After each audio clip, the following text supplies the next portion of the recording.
जय हिंद। कैसे हो आप सब लोग। तो फ्रेंड्स, आज के इस सेशन में हम बात करेंगे अधिगम आसक्तता से।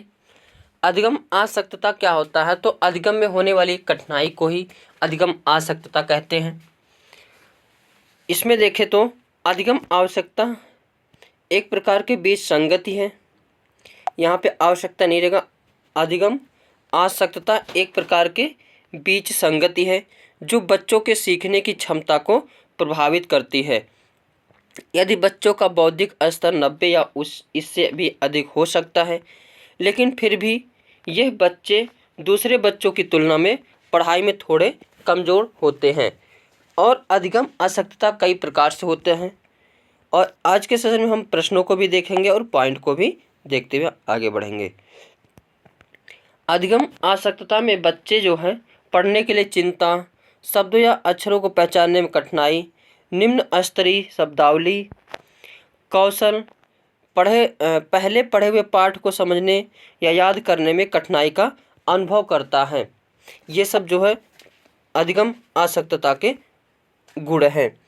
अधिगम आसक्तता में एक होता है अधिगम डिसलेक्सिया। डिसलेक्सिया क्या होता है? तो हर पॉइंट को याद रखना है। डिसलेक्सिया यानी पठन संबंधी विकार को क्या कहा जाता है? डिसलेक्सिया कहा जाता है। डिसलेक्सिया क्या है? पठन संबंधी, यानी कोई बच्चा ऐसा है जो पढ़ने में कठिनाई महसूस कर रहा है, तो वह उस बच्चे के अंदर कौन सी अक्षमता पाई जाएगी? तो डिसलेक्सिया। दूसरा होता है डिसग्राफिया। क्या होता है?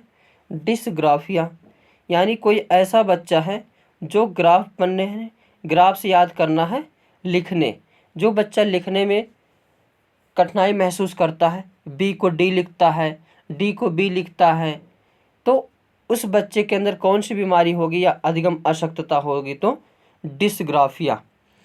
एक बीमारी होती है डिसमोर्फिया। क्या होती है? डिसमोर्फिया। डिसमोर्फिया यानी मोर से याद करना है। मोर, जैसे जिस प्रकार मोर और मुर्गा में देखने पर कन्फ्यूजन हो जाता है, तो उससे रिलेट करके याद करोगे। डिसमोर्फिया यानी भ्रम वाली स्थिति। डिसमोर्फिया में क्या होती है? तो भ्रम वाली स्थिति, यानी वह जो है एक दूसरे शब्दों में या वर्णों में भेद नहीं कर पाता। तो इस प्रकार के बच्चे के अंदर जो अधिगम आसक्तता पाई जाती है उसे डिसलेक्सिया कहा जाता है। एक होता है डिसकैलकुलिया। क्या होता है? डिसकैलकुलिया। तो इसको कैसे याद करोगे? कैलकुलेटर से कैसे याद करते हैं? कैलकुलेटर से हम लोग गणना करते हैं। तो डिसकैलकुलिया में गणना संबंधी विकार, यानी कोई बच्चा जो गणितीय गणना नहीं कर पाता है, तो इसके अंदर जो विकार पाया जाएगा वो कौन सा होगा? डिसकैलकुलिया होगा। एक विकार होता है डिस्थीमिया। क्या होता है? डिस्थीमिया यानी डिस्थीमिया जिस बच्चे के अंदर पाया जाएगा वह जो है टेंशन में रहता है, यानी तनाव स्थिति में रहता है। तो डिसकैलकुलिया कैलकुलेटर से संबंधित है। डिसमोर्फिया भ्रम वाली स्थिति से संबंधित है। डिस्थीमिया यानी तनाव में बच्चा रहता है, उस बच्चे को कौन सी आसक्तता पाई जाएगी? तो डिस्थीमिया। अब देखते हैं PYQ। एक बच्चे को कॉपी में लिखने में विपरीत छवियाँ, दर्पण छवि आदि जैसी गलतियाँ मिलती हैं। इस प्रकार का बच्चा लक्षण प्रदर्शित करता है। तो यहाँ पे लिख रहा बच्चा अधिगम में असुविधा में नहीं, अधिगम में आसक्तता, अधिगम में कठिनाई, अधिगम में समस्या के अधिगम में कठिनाई नहीं, अधिगम में समस्या नहीं, तो अधिगम में आसक्तता का जो है बच्चे के अंदर अधिगम में आसक्तता जो है दिखती है। यानी इसमें दर्पण जैसी छवि, हालांकि और इसके अंदर जाएंगे तो कौन सा हो जाएगा? डिसग्राफिया। हालांकि पूछा केवल कि इसे कहा जाएगा, तो अधिगम में आसक्तता। अगला क्वेश्चन है, सीखने की अक्षमता वाले छात्र को स्कूल से संबंधित जैसे पढ़ना, लिखना, तर्क करना, सुनना या गणित में महत्वपूर्ण होती हैं क्या? तो समस्याएं समक्ष नहीं, जानकारी नहीं, कठिनाइयाँ नहीं, समस्याएं।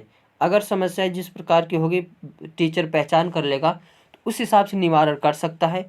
इसलिए शून्य या गणित में क्या महत्वपूर्ण होती हैं? समस्याएं। तो इसका C option is the correct answer.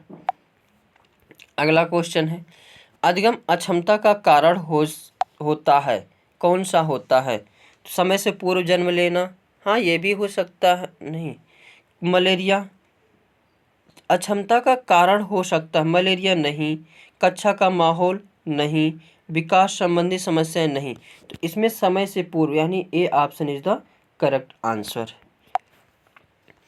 अगला क्वेश्चन है, एक बच्चे को कॉपी में लिखने में विपरीत छवियां, दर्पण छवि, तो ये प्रश्न तो वही लग रहा है। तो इसमें ऑप्शन कौन सा सही था? अधिगम आवश्यकता। तो आज के सेशन में बस इतना ही। Thank you for watching.